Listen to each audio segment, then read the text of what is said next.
Nimekuona Mheshimiwa Ado Shaibu Ado. Mheshimiwa Spika, nakushukuru kwa kuniruhusu niulize swali la nyongeza.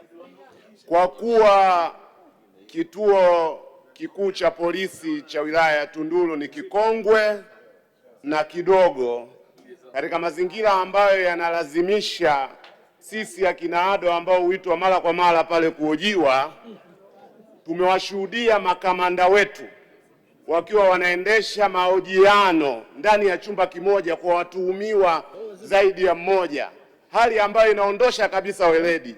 Ni lini serikali itafikiria kujenga kituo kipya cha wilaya ya Tunduru ili makamanda wetu wafanye kazi kwa weledi na utaratibu unaohitajika ikiwemo faragha? Majibu, Mheshimiwa Naibu Waziri. Asante Mheshimiwa Mwenyekiti.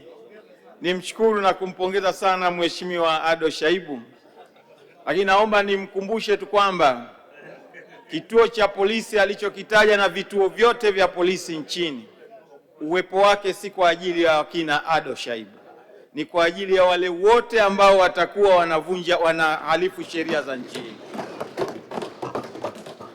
Na kwa sababu hizo serikali inaendelea na hatua mbalimbali, na kwa upande wa vituo vya polisi vya ngazi ya wilaya ambavyo kwa taarifa yetu ya awali tulisema kwamba tuna vituo vya polisi 75 vya ngazi ya wilaya ambavyo ama vinahitaji ukarabati au vinahitaji kujengwa upya kwa lengo la kufikisha hadhi ya daraja B kwa maana ya kituo cha wilaya. Kwa hiyo na kituo cha wilaya ambayo Mheshimiwa Ado Shaibu amekitamka nacho kipo kwenye mpango huo, na kadri ya hali ya upatikanaji wa fedha tutaendelea kujenga vituo hivyo. Mheshimiwa Mwenyekiti, naomba kuwasilisha.